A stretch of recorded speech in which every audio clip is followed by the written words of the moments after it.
Hey guys, what's up? This is Romi and J.Bear, and you are watching more Book Chats. The hell is that? Anyway, welcome to winter. Got the jumper on. Yes, that's right. This is called a jumper with my Slytherins. AKA nerd. Whatever. On today's episode, we're going to talk about the top 5 things that me and J.Bear look for in a dance class. Dun dun dun. Alright, so let's do it. The rules. First of all, this is not a typical top 5. We're actually gonna be doing one top 5 between all of us, the two of us. Did that even make sense? Just 5, not 10. We only have 5, and we have a Complicated? Complex. No. A put together list between the two of us. It's not 2 separate lists. And we're just gonna run through all those with you guys and see what we come up with. I think you were trying to go for a comprehensive list. Yes, that was it. Comprehensive list. Something. Yeah, that works.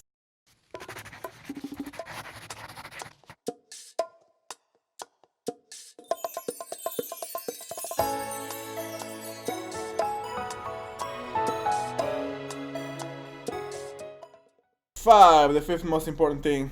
Why we do the Jenny? Technical value. What is technical value? For me, it refers to the amount of technical You elements. cannot use the word technique when you're trying to define technical. It's basically all the fundamentals of dance. How do you point your toes? How do you step?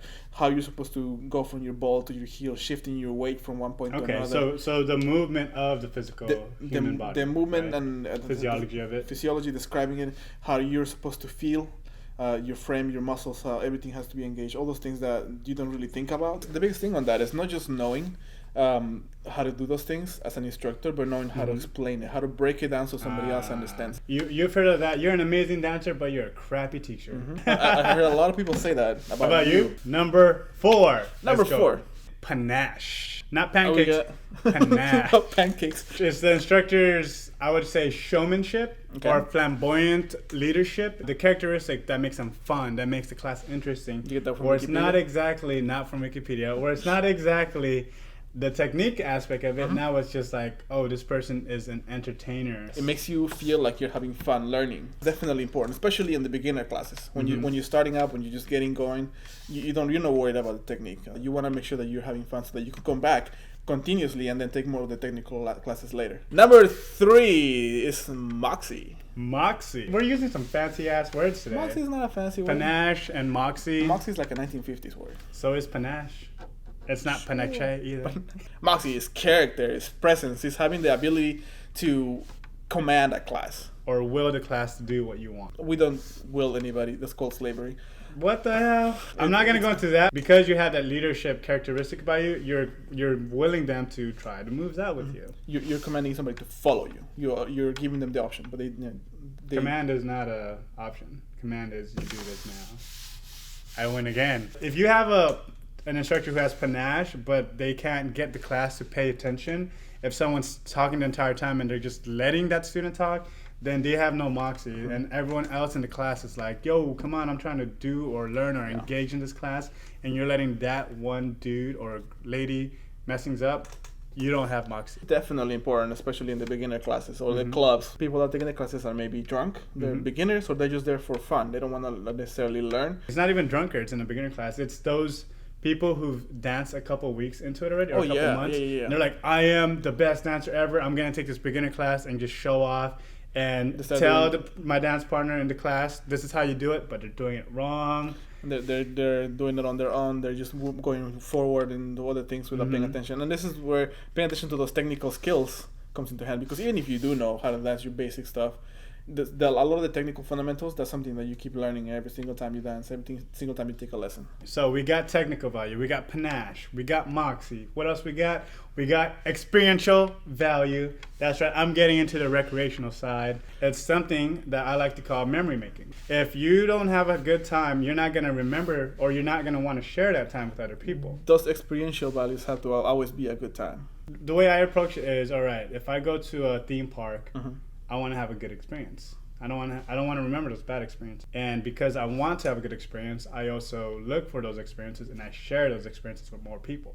And so if you're coming to my dance class and I'm able to give you that experience, even especially if you're a beginner, you want to keep coming. It definitely goes hand in hand with panache because you have to have that personality of showmanship to create that experience. But you also need MOXIE to keep the class in structure. And you also need technical value because they need to get something out of it. Everything's going in one direction, and I already hinted at a number one.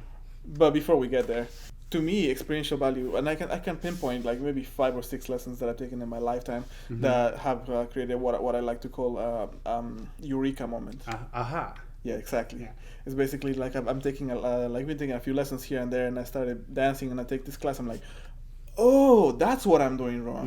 And you know, like I'm come here, take a few more. I'm like, that's what I was missing, and I come back and do a few more. I'm like, yes, exactly. You know, those situations, and that to me is what experiential value. That is. It's like somebody that can provide to me that they're like, oh my god, like how have I not thought about this? Or better yet, I've been doing this way the entire time. It's good to know that this is why I'm doing it. Number one. Dun, dun, dun. Structure. How the classes handle. How the class is structured. No. I knew you were struggling so hard not to use the word structure in your definition. The framing of it. You know, when you first come in and you see the instructor, has he already explained what you're going to do, what the expectations are. And another example of structure to me that I really care about is when you say rotate. Oh, yeah. I mean, that's definitely important. If you don't have a way to get your students to rotate dance partners, you've shown to me that you don't have structure. If you just tell them rotate and they're just like, which way? There's also the chaotic structure that's, you know, like, all right, guys, or everyone, you have 5 seconds to find a new partner. It's still structured, but you're giving them a sense of chaos. Yeah, and you're telling them what to do. They're not expecting like, so am I supposed to go left or right? What are the rules? Because a lot of them have taken classes before, so they know, okay, we're gonna rotate one way or the other, but we don't know which one. If you tell them, just find somebody, then they know, okay, this is random. I'm gonna like look for the next cute girl and go for her. And then since you're giving that time limit, you're framing it like they only have that 5 seconds to find a new partner. Musical chairs, yeah.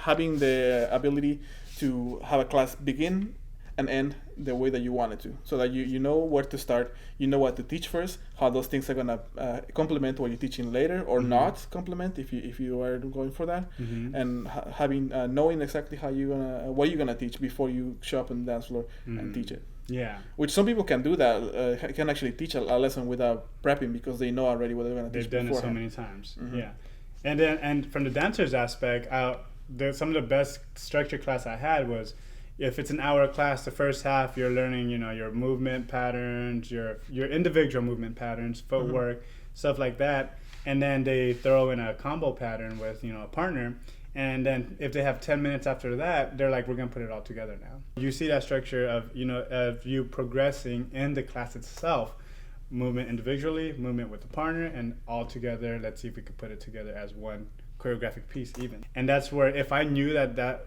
is what is going to happen in the class as a student, I'm like, all right, I know what to expect. I know how much I'm going to challenge myself for, and I won't, like, expectation matters to me. Yeah. You know? And the structural difference between, you know, a full 8-week series class where you have to have structure at that point. There's no way around it because you have to know what you're teaching in each different weeks. Yeah. Versus, you know, something that's like a 30-minute class. You still have to have structure, but a lot of people don't do that. And that's very important to know how you're going to manage those 30 minutes.